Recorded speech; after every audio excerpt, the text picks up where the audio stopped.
Class 10। तो कल हमने क्या पढ़ा था? हमने कल पढ़ा था शब्द। हमारे नए अध्याय की शुरुआत हो गई थी। शब्द तथा पद में अंतर, शब्द हमने कर लिया था। अब हम आ गए हैं पद। तो पद के लिए सबसे पहले आप जानिए पद कहते किसे हैं। पद में शब्दों का समूह प्रयोग किया जाता है। उचित स्थान पे प्रयोग कहाँ किया जाता है? एक वाक्य बनाया जाता है जिसे हम पद कहते हैं। ठीक है, तो चलिए, या तो आप जानते ही हैं कि शब्दों का प्रयोग वाक्यों में तथा वाक्यों का प्रयोग वार्तालाप में किया जाता है। तो शब्द का प्रयोग हम कहाँ पे करते हैं? किसी भी वाक्य में करते हैं। और वाक्य का प्रयोग हम कब करते हैं? वार्तालाप यानी बातचीत में करते हैं। शब्द जब वाक्य में प्रयोग किया जाता है तब निम्नलिखित कार्य होते हैं। तो शब्द जब वाक्य में आते हैं तो क्या कार्य होते हैं आप वो समझ लीजिए। और ये भी जान लीजिए कि शब्दों का प्रयोग वाक्य में पद कहलाता है। पहला, शब्द की स्वतंत्रता समाप्त हो जाती है और वाक्य के नियमों से वह बन जाता है। तो शब्द को जब हम वाक्य में प्रयोग करते हैं तब क्या होता है? वो वाक्य के नियमों से बंध जाता है। हर भाषा के वाक्य के नियम वाक्य में प्रयुक्त शब्दों को नियंत्रित करते हैं। तो जितने भी भाषाएं होती हैं सभी भाषा के जो वाक्य होते हैं वो नियम वाक्य में प्रयुक्त होने वाले सभी शब्दों को नियंत्रित करते हैं। शब्दों को नियंत्रित करने का क्या अर्थ हुआ? देखिए, इसे मैं बहुत सरल तरीके से आपको बताती हूँ। कोई भी शब्द जब हम वाक्य में प्रयोग करते हैं तो हर एक शब्द का एक निश्चित स्थान होता है। जैसे कल मैं घर जा रही थी, तो कल मैं घर, तो ये एक निश्चित स्थान पे है। अगर मैं इसका स्थान बदल देती हूँ, घर में जा रही थी कल, तो इस तरह से अगर मैं उलटफेर कर दूँ तो शब्दों का नियंत्रण जो है वो खत्म हो जाता है और इससे वाक्य जो है वो सही नहीं बनता। जहाँ पे सही वाक्य बने वहाँ पे शब्दों का नियंत्रण होता है। शब्दों को नियंत्रित रूप से रख करके वाक्य बनाए जाते हैं। शब्द के रूप में कोई ना कोई परिवर्तन अवश्य होता है। तो शब्द जिस तरह से हम प्रयोग करते हैं अभी बिना वाक्य के, वो उस तरह से प्रयोग नहीं होते हैं। फिर उसका अपना एक वाक्य बन जाता है। ठीक है, इसका अर्थ यही है कि शब्द अपने यथावत रूप में वाक्य में प्रयुक्त नहीं हो सकता। जब भी शब्द वाक्य में प्रयुक्त होता है उसमें कोई ना कोई रूप परिवर्तित प्रत्यय अवश्य लग जाता है।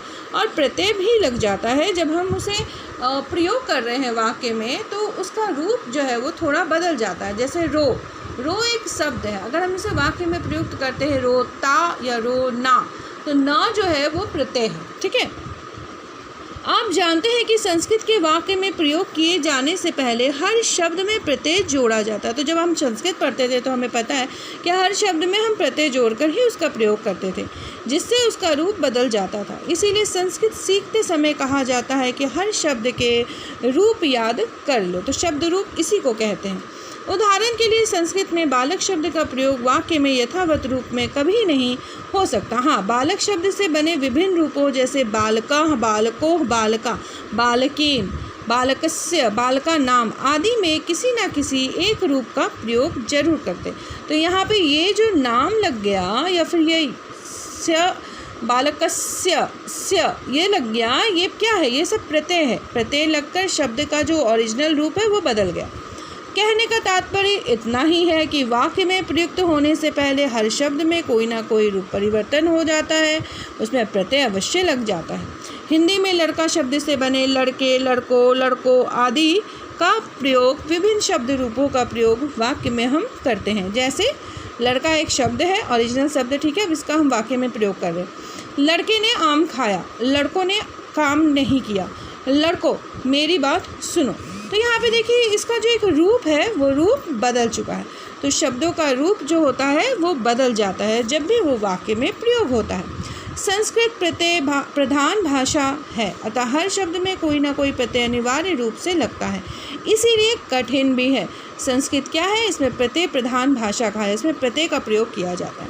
संस्कृत के अन्य भाषाओं का विकास सरलता की ओर हुआ है।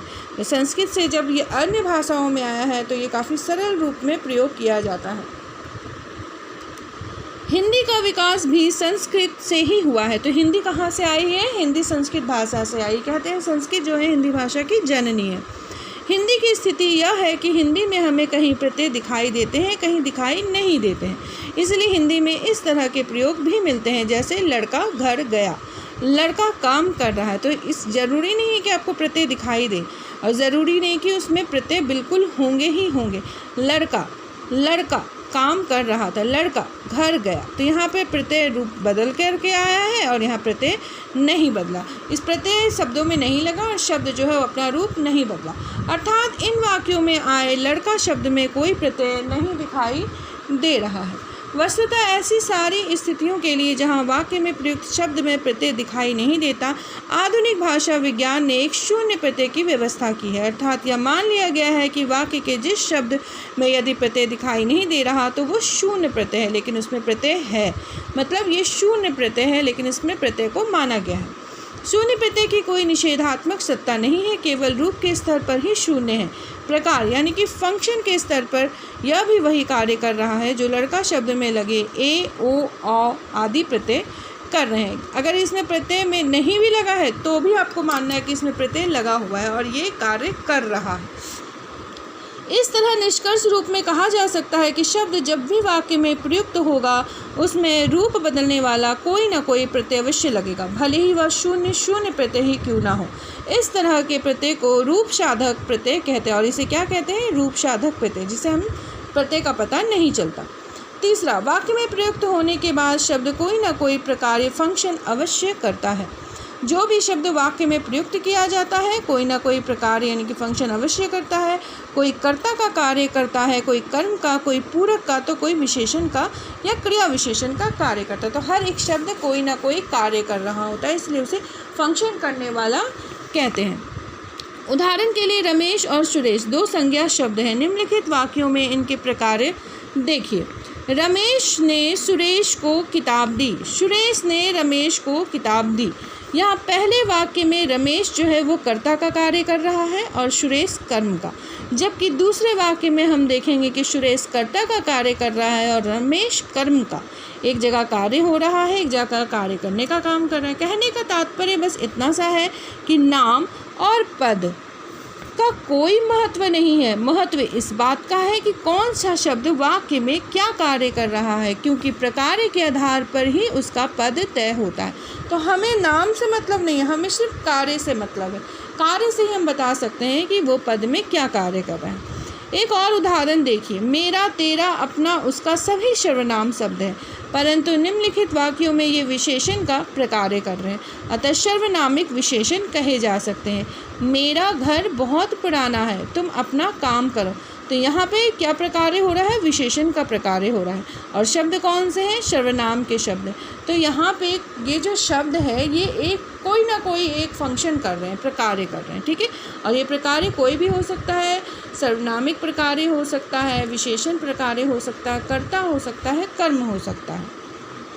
जब कोई पढ़ाने का काम करता है तो उसे अध्यापक का पद मिलता है, कोई इलाज करता है तो डॉक्टर का पद, यदि कोई खाना बनाने का काम करता है तो रसोइये का पद मिलता है। कहने का तात्पर्य यही है कि पद का निर्धारण प्रकार्य से होता है, वो कौन सा कार्य कर रहा है। मीरा, मोहन ये व्यक्तियों के सिर्फ नाम है जो उन्हें एक दूसरे से अलग करते हैं, लेकिन जब दोनों अध्यापन का कार्य करते हैं तो वे अध्यापक पद कहलाते हैं। तो देखिए, नाम जो है वो कोई भी हो सकता है, परंतु कार्य जो है, प्रकार्य जो कर रहे हैं हम, वो पद कहलाते हैं, वो हमें एक पद के रूप में मिला होता है। लेकिन जब दोनों अध्यापन का कार्य करते हैं तो अध्यापक यानी कि पद कहलाते हैं।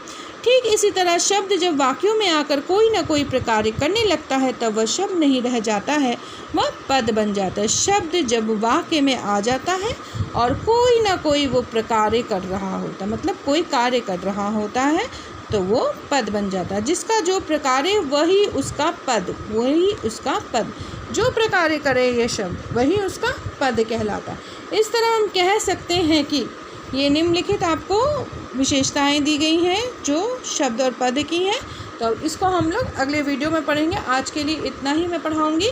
आप पहले पद क्या है इसको अच्छी तरह से समझ लीजिए, फिर इसकी विशेषताएं, फिर शब्द व पद में अंतर, जो कि मैं आपको कल कराऊंगी। फिर आपका यह अध्याय समाप्त हो जाएगा। आपको ध्यान से करना है, इसे बिल्कुल ध्यान से करिएगा, क्योंकि शब्द और पद दोनों में से शब्द आसान है, समझ में आ जाएगा, परंतु पद समझने में थोड़ी सी कठिनाई होगी। ये लास्ट वाला जो पैरा है इसको ध्यान से पढ़िएगा, और अगर आप वीडियो सुन रहे हैं तो ये आखिरी वाला ध्यान से सुनिएगा। नाम कोई भी हो पर वो क्या कार्य कर रहे हैं वही उसका पद तय करता है। एक पद जो हमें मिलता है जो हमारे कार्य करने से होता है उसे ही पद कहते हैं। यहाँ पे शब्द जब वाक्य में आकर कोई ना कोई प्रकार्य करता है, शब्द जब वाक्य में आकर कोई ना कोई प्रकार्य करता है, फंक्शन करता है, तब वह पद बन जाता है। ठीक है, इतना पढ़ लीजिए। धन्यवाद।